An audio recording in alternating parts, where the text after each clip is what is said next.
Uttarakhand express आप देख रहे हैं, आपके साथ मैं हूं चांदनी धवन। और सबसे पहले बुलेटिन में बात करेंगे रुद्रपुर से जो खबर मिल रही है। विधानसभा चुनाव में बीजेपी के समर्थन करना मुस्लिम कार्यकर्ता को महंगा पड़ गया। इसी रंजिश के चलते मोहल्ले के मुस्लिम लोगों ने कार्यकर्ता और उसके परिजनों की पिटाई कर दी, जिसमें कार्यकर्ता की बेटी और पत्नी को गंभीर चोटें आई हैं। इस मामले में दोनों पक्षों की शिकायत पर पुलिस ने 10 लोगों के खिलाफ मुकदमा दर्ज कर लिया है और पुलिस पूरे मामले की जांच शुरू कर दी है। इस घटना के बाद बीजेपी कार्यकर्ता और परिवार डर के साये में जी रहा है। मामला रुद्रपुर के भूत बंगला के मुस्लिम बाहुल्य मोहल्ले का है। यहां बीजेपी अल्पसंख्यक मोर्चा के जिला महामंत्री अनीस मियां ने चुनाव में बीजेपी का समर्थन किया।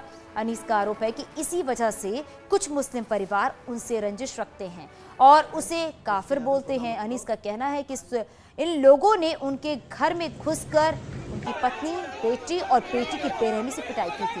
ये पूरा वाकया सीसीटीवी कैमरे में कैद हो गया है। हमें घर में घुस के मारपीट करिए और हमें पूरे मोहल्ला ऐसे डर बना हुआ है। और इसमें मैं बीजेपी का वरिष्ठ नेता निकलाया जाता हूं यहाँ पे, और इस बार वर्तमान में ज़िला मंत्री हूं। और मुझे लोग जब से वोटों को यहाँ खुलासा हुआ है, वोट ज़्यादा अच्छे निकले यहाँ से, तो मुझे लोग दुश्मन समझते हैं, काफिर कहते हैं, हिंदू कहते हैं। मेरी दुकान पे तो कहते हैं सौदा मत लो, ये काफिर हो गया, ये हिंदू हो गया है। तो हमारे आसपास डंडे लेके घूम रहे हैं और मीटिंग बना रहे हैं कि हमें इनको दोबारा और मारना है। हम पुलिस से बस यही रिक्वेस्ट करते हैं कि वो हमें पुलिस की सिक्योरिटी दे और हमारे साथ उन लोगों को गिरफ्तारी करें। पूरा चौकी क्षेत्र में भूत बंगला कॉलोनी का मामला था, जिसमें दो पक्षों के बीच में मारपीट हुई थी। दोनों की तरफ से तहरीर आई थी और हमारे द्वारा मुकदमा पंजीकृत करके अभी इसकी इन्वेस्टिगेशन की जा रही है। वहाँ घटनास्थल से सीसीटीवी कैमरा भी मिला है, जिसमें कुछ चीज़ें क्लियर हो रही हैं। उसी के अनुसार हमारे द्वारा इन्वेस्टिगेशन, जो भी फर्दर इन्वेस्टिगेशन होगा उसको किया जाएगा। रुद्रपुर में बीजेपी अल्पसंख्यक मोर्चा के जिला महामंत्री अनीस मियां के परिवार से बदसलूकी और पिटाई के मामले में सियासी दलों की प्रतिक्रिया भी आई है। कैबिनेट मंत्री गणेश जोशी का कहना है कि इस तरह की घटना दुर्भाग्यपूर्ण है और लोकतंत्र में सबको अपनी इच्छा के मुताबिक फैसला लेने का हक है। उन्होंने कहा कि इस मामले में सरकार कार्रवाई करेगी। वहीं कांग्रेस नेता प्रीतम सिंह का कहना है कि बीजेपी ने माहौल को सांप्रदायिक बना दिया है और इस तरह की घटनाएं उसी का नतीजा है। इसलिए राष्ट्रहित में इस तरह की घटनाओं पर रोक लगनी चाहिए। संज्ञान सरकार ले रही है और ये सिर्फ उत्तराखंड में नहीं, अन्य प्रदेशों में भी जहाँ जहाँ हमारे मुस्लिम भाई जो पढ़े लिखे हैं, जो भाजपा को समझ चुके हैं और उस विचारधारा से प्रभावित होकर भारतीय जनता पार्टी के साथ खड़े हैं, उस प्रकार की घटनाएं हो रही हैं, तो इसको बर्दाश्त नहीं किया जाएगा। जैसे यूपी के अंदर कार्रवाई करके और अरेस्ट में, यहाँ भी इनके खिलाफ जो है कार्रवाई। जिस तरीके से भारतीय जनता पार्टी ने देश के अंदर और प्रदेश के अंदर एक विभाजन करने का काम किया है, उससे इस तरीके की परिस्थितियां उभर करके किसी की पिटाई कर देना या कुछ और कर देना, हम समझते हैं कि हम इससे सहमत नहीं है। और ये जो सांप्रदायिकता का खेल जो है भाजपा ने शुरू किया है, इसको तत्काल प्रभाव से भाजपा को राष्ट्रहित में बंद कर देना। उत्तराखंड में पर्यटन की संभावनाओं को लेकर पर्यटन विभाग आज पर्यटन एवं आतिथ्य सम्मेलन हुआ है, जिसमें सीएम पुष्कर सिंह धामी और पर्यटन मंत्री सत्यपाल महाराज भी शामिल हुए। सम्मेलन में पर्यटन व्यवसाय से जुड़े प्रतिनिधि भी मौजूद रहे। कार्यक्रम में उत्तराखंड में पर्यटन को बढ़ावा की संभावनाओं पर चर्चा की गई है। वहीं इस मौके पर सीएम पुष्कर सिंह धामी ने कहा है कि इस बार चारधाम यात्रा में रिकॉर्ड श्रद्धालु आएंगे। होटलों की बुकिंग अभी से फुल हो रही है।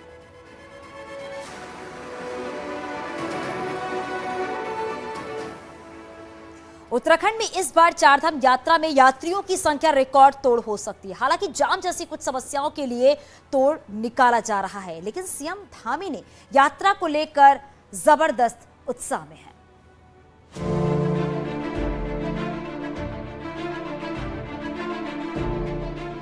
उत्तराखंड में इस बार चारधाम यात्रा का रिकॉर्ड टूटने की पूरी उम्मीद है। पर्यटन विभाग अपनी तैयारियों को पूरा होने का दम भर रहा है, लेकिन पहाड़ों में सबसे बड़ी समस्या जाम को लेकर बनी हुई है। परिवहन विभाग का अनुमान है कि 20 लाख से ज्यादा गाड़ियों का जमावड़ा पहाड़ों में लग सकता है।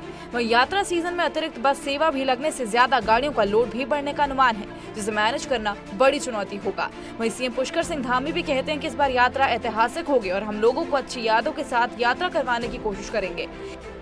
सरकार की तरफ से भी हमारा प्रयास है कि चार धाम यात्रा में आने वाले सभी यात्रियों को हर प्रकार की सुविधा उनको यहाँ पर प्राप्त हो, किसी प्रकार की असुविधा का सामना उनको न करना पड़े। और इस बार चूँकि जिस प्रकार से होटलों की बुकिंग का और अन्य जो माध्यमों से हमें सूचनाएं प्राप्त हो रही हैं, उसके माध्यम से बहुत सारे जो रिकॉर्ड है पिछले, वो आने वाले यात्रियों की दृष्टि से सारे रिकॉर्ड टूटने वाले हैं। 3/4 यात्री मई जून में आते हैं और इनमें भी लगभग आधे यात्री होते हैं जो मई के अंतिम सप्ताह से जून के दूसरे सप्ताह के बीच में आते हैं। वो पीक टाइम होता है 2-3 हफ्ते का, और सबसे बड़ा चैलेंजिंग टाइम भी वही होता है। उस समय हमको देखना है कि कैसे हम लोग कैटर कर पाएंगे। ऐसे में पुलिस भी मानती है कि बाकी फोर्स की तैनाती तो कर ली जाएगी, लेकिन जाम से निपटना मुश्किलें खड़ी कर सकता है। डीजीपी लोगों से अलग अलग महीनों या शेड्यूल बनाकर यात्रा में आने की अपील कर रहे हैं। सबसे बड़ी प्रॉब्लम मुझे एक ही लगती है कि पार्किंग थोड़ी कम है, खासकर कुछ जगहों पे, जैसे कि गुप्तकाशी और सोनप्रयाग। तो ये एक यात्रा की उसको देखते हुए लग रहा है कि बहुत भारी संख्या में यात्री आए तो फिर थोड़ा पार्किंग की समस्या हो सकती है। अब 2 साल के लंबे समय बाद लोग यात्रा के लिए आएंगे तो जाहिर सी बात है सड़कों पर रश और लोड बढ़ेगा। ऐसे में तैयारियों को दुरुस्त होना बेहद जरूरी है। न्यूज़ 18 के लिए देहरादून से भारती सकलानी उनियाल की रिपोर्ट। सीएम पुष्कर सिंह धामी ने आज सीएम आवास में केंद्रीय शिक्षा मंत्री धर्मेंद्र प्रधान से मुलाकात की है। इस दौरान सीएम और केंद्रीय मंत्री के बीच राज्य में शिक्षा राज्य में आपको बता दें कि विकास और कौशल विकास को बढ़ावा देने के लिए चर्चा हुई है। केंद्रीय मंत्री धर्मेंद्र प्रधान ने कहा है कि देवभूमि उत्तराखंड को शिक्षा के क्षेत्र में केंद्र सरकार की ओर से हर संभव मदद दी जाएगी।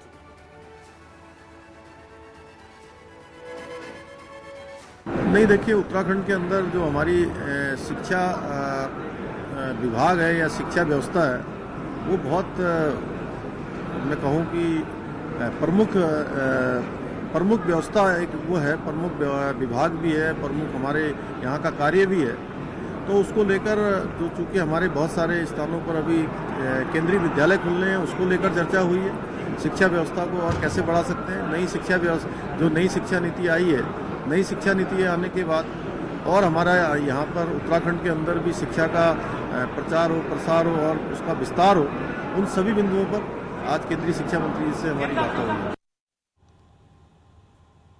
सीएम पुष्कर सिंह धामी के दूसरे कार्यकाल के करीब 3 हफ्ते पूरे होने वाले हैं। ऐसे में करप्शन पर रोक, फिजूल खर्ची रोकने और पारदर्शिता को लेकर सीएम का कहना है कि राज्य के हालात सुधरे और जनता को कोई परेशानी ना हो, उसी प्लान पर वो काम कर रहे हैं।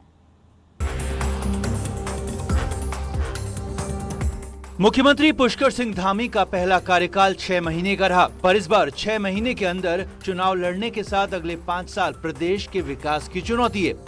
23 मार्च को मुख्यमंत्री पद की शपथ लेने वाले पुष्कर सिंह धामी ने अपने फैसलों से साफ संकेत दिया है कि वो कंप्लीट प्लानिंग से काम कर रहे हैं। मुख्यमंत्री जहां अधिकारियों और कर्मचारियों को ऑफिस वक्त पर आने से लेकर काम का हाल सुधारने की चेतावनी दे चुके हैं, वहीं करप्शन से जेब गर्म करने वालों को भी मुख्यमंत्री बख्शने के मूड में नहीं है। इतना ही नहीं, मुख्यमंत्री पुष्कर सिंह धामी ने स्वागत में गुलदस्ते और गिफ्ट लाने से साफ मना कर दिया है। मुख्यमंत्री का कहना है कि ये सब काम इसलिए किए जा रहे हैं ताकि आम लोगों को कोई दिक्कत न हो। हम चाहते हैं कि यहाँ पर स्वच्छता का वातावरण बढ़े, यहाँ पर पारदर्शिता का वातावरण बढ़े, यहाँ पर मितव्ययिता का वातावरण बने, यहाँ पर भ्रष्टाचार मुक्त वातावरण निर्मित हो और सरलीकरण, समाधान और निस्तारण जो हमने मंत्र को अपनाया है, वो मंत्र आम जनता के लिए फायदेमंद हो, आम जनता के लिए लाभकारी हो, उनको कहीं पर भी किसी प्रकार की परेशानियों का सामना न करना पड़े, उसको लेकर एक। और हमारे देश के यशस्वी प्रधानमंत्री जी ने जो पूरे देश के अंदर उनके प्रधानमंत्री बनने के बाद एक जो नई कार्य संस्कृति आई है, नया कार्य व्यवहार आया है, वो सभी जगह लागू होना चाहिए। सीएम पुष्कर सिंह धामी के तौर तरीकों का असर उनकी टीम के मंत्रियों पर भी नजर आ रहा है। कैबिनेट मंत्री गणेश जोशी का कहना है कि अफसर कर्मचारियों को मजे की नौकरी की आदत छोड़नी होगी और अटैचमेंट के नाम पर मौज मारने वालों की अब खैर नहीं, जबकि प्रधानमंत्री और मुख्यमंत्री घंटों काम कर रहे हैं। हमने उनको 100 दिन के अंदर परिणाम देने के लिए कहा और मेरा पूरा विश्वास है कि पुष्कर सिंह धामी ये काम कर रहे हैं। हमारी पूरी टीम उनके साथ कंधे से कंधा मिलाकर काम करेगी। इस प्रदेश को जिस विश्वास के साथ जनता ने हमें जिम्मेदारी है, उस विश्वास पर खरा उतरेगी। प्रधानमंत्री नरेंद्र मोदी ने हार के बावजूद मुख्यमंत्री पुष्कर सिंह धामी पर दोबारा भरोसा जताया है और ऐसे में मुख्यमंत्री के ऊपर उत्तराखंड को एक स्वच्छ और पारदर्शी सरकार देने की जिम्मेदारी है और उसी सोच और प्लान के साथ सीएम धामी ने काम शुरू कर दिया है। दीपांकर भट्ट, न्यूज़ 18 देहरादून।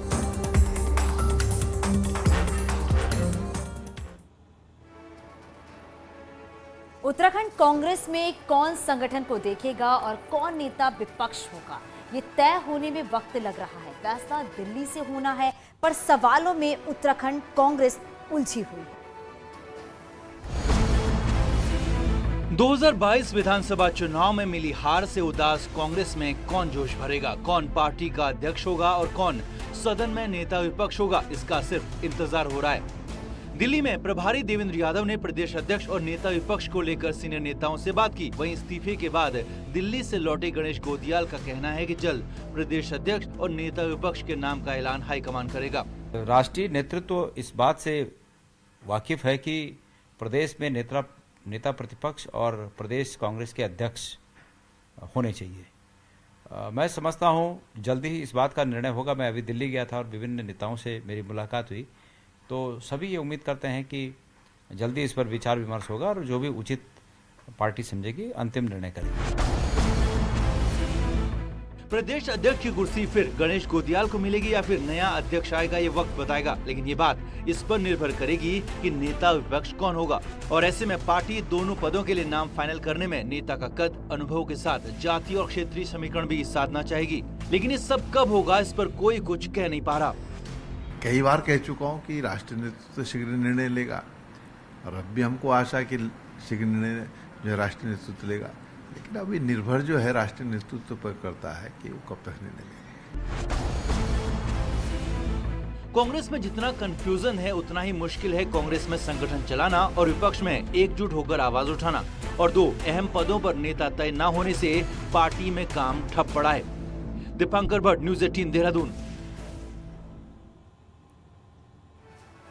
टनकपुर में पूर्णागिरी रोड पर मैक्स जीप और स्कूटी के बीच हुए हादसे में 2 लोगों की मौत हो गई है, जबकि मैक्स में सवार 10 लोग घायल हो गए हैं। हादसा सुबह 4 बजे उस वक्त हुआ जब टनकपुर से पूर्णागिरी जा रही तेज रफ्तार जीप ने सड़क के किनारे खड़ी स्कूटी को टक्कर मार दी। हादसे में स्कूटी में बैठे टनकपुर नायक गोट के 2 युवकों की मौत हो गई है और हादसे के बाद जीप आगे जाकर पलट गई, जिससे दर्शन को जा रहे 10 श्रद्धालु घायल हो गए हैं, जिनका CHC टनकपुर में इलाज चल रहा है।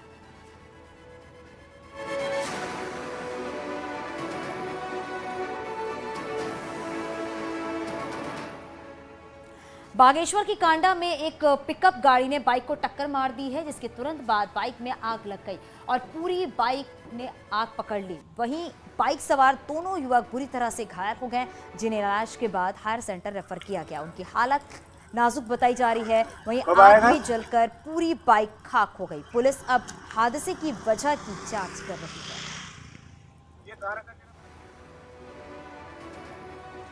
यूपी की तरह अब ऊधम सिंह नगर में भी अवैध निर्माण पर बुलडोजर की गरजने का सिलसिला चल पड़ा है। पुलिस प्रशासन साथ जिला विकास प्राधिकरण की टीम ने रुद्रपुर के ट्रांजिट कैंप में 4 एकड़ जमीन पर काटी गई अवैध कॉलोनी पर हुए निर्माण पर बुलडोजर चलवा दी है। 2 बुलडोजरों ने कॉलोनी में बनाई गई सड़क, नालियां तोड़ दी हैं, वहीं बिजली की लाइन भी तोड़ दी है। कॉलोनी में आधा दर्जन मकान भी बने हैं, जिनको प्राधिकरण की ओर से नोटिस देने की बात कही गई है। इस कॉलोनी का निर्माण बिना नक्शा पास कराए किया जा रहा है।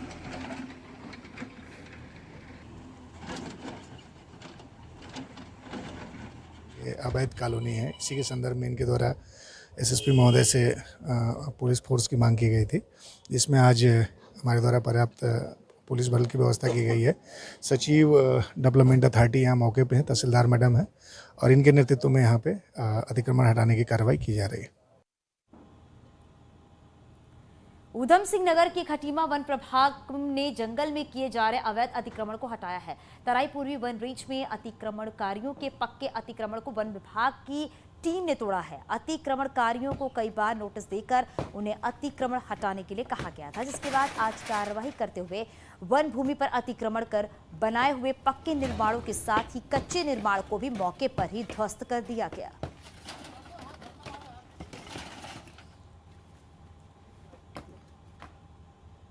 हरिद्वार पहुंची साध्वी प्राची ने मस्जिदों में लाउड स्पीकर लगाने पर सवाल उठाए और कहा कि इससे सिर्फ ध्वनि प्रदूषण हो रहा है। साध्वी प्राची ने कहा है कि जब सुप्रीम कोर्ट लाउड स्पीकर पर अपना फैसला दे चुका है तो कोर्ट के आदेश के बाद भी मस्जिदों से लाउड स्पीकर क्यों नहीं हटाया जा रहा है। प्राची ने कहा है कि जिसे वो सुनाना चाहते हैं क्या वो सुन नहीं पा रहा है। यही नहीं, साध्वी प्राची ने कहा कि जिस तरह हज यात्रा में हिंदू और अन्य धर्मों के लोग नहीं जाते हैं, ऐसे चारधाम यात्रा में भी गैर हिंदुओं को बैन किया जाना चाहिए। पर कोर्ट ने भी संज्ञान में लेकर के उस पर अपना फैसला सुनाया है, कई बार सुनाया है, और कोर्ट के फैसले को भी धत्ता बताते हुए मस्जिदों से लाउड स्पीकर बंद नहीं कर रहे, जबकि इससे बहुत ध्वनि प्रदूषण फैलता है, सब जानते हैं। मुझे लगता है कि शायद लाउड स्पीकर की आवाज से इनका खुदा खुश होता है, लग रहा है कि खुदा इनका बहरा है, उसको सुनाने के लिए लाउड स्पीकर का प्रयोग किया जा रहा है। विशेषकर मैं धामी जी से निवेदन करूंगी, जैसे योगी जी काम कर रहे उत्तर प्रदेश के अंदर, उत्तराखंड में भी धामी जी को प्रतिबंध लगाना चाहिए। गैर हिंदू चारों धाम की जब यात्राएं हो तो वहां पर उनका प्रवेश वर्जित होना चाहिए।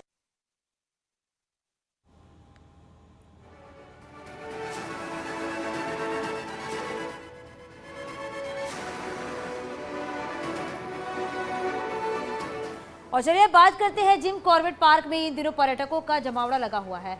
हालात यह है कि कॉर्बेट के आसपास के सभी रिजॉर्ट जो हैं वो फुल चल रहे हैं।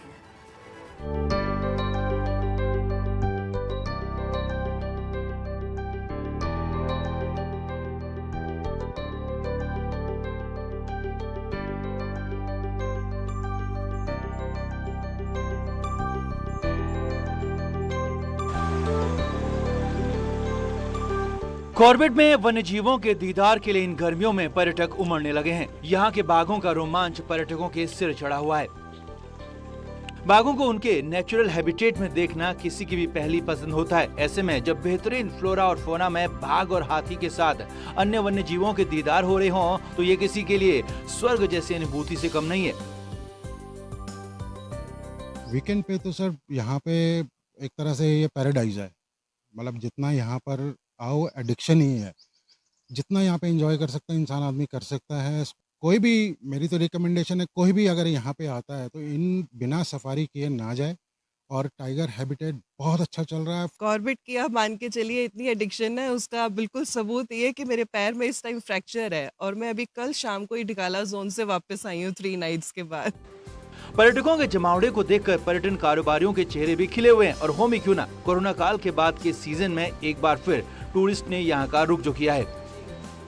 कोरोना इस समय तो इतना बूम हुआ है कि सारे वीकेंड पैक्ड हैं, और जो 14, 15, 16 वाला गुड फ्राइडे वाला वीकेंड है उसमें ऑलमोस्ट कॉर्बेट के जितने भी रिजॉर्ट्स होटल्स हैं वो सारे पैक्ड हैं और सारी सफारी फुल हो चुकी है।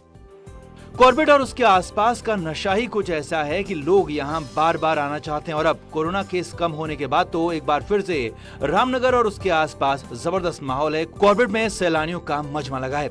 रामनगर से न्यूज़ 18 के लिए गोविंद पाटनी की रिपोर्ट। और बात करेंगे जम्मू में एक हिंदू मंदिर पर हमले की खबर है। इस हमले में मंदिर और मूर्तियों को नुकसान पहुंचाया गया है। घटना सिदड़ा क्षेत्र में आने वाले लक्ष्मी नारायण मंदिर की है, जो शहर से सटा हुआ इलाका है। मूर्तियों को मंदिर परिसर के बाहर फेंक दिया गया।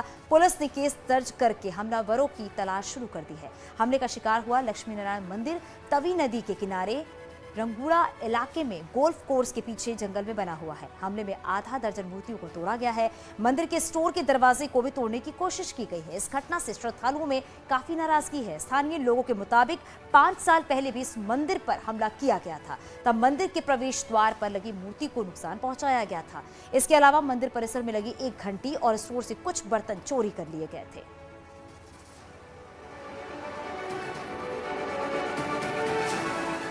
और यहां रुकेंगे, छोटे से ब्रेक के लिए चलते लौट।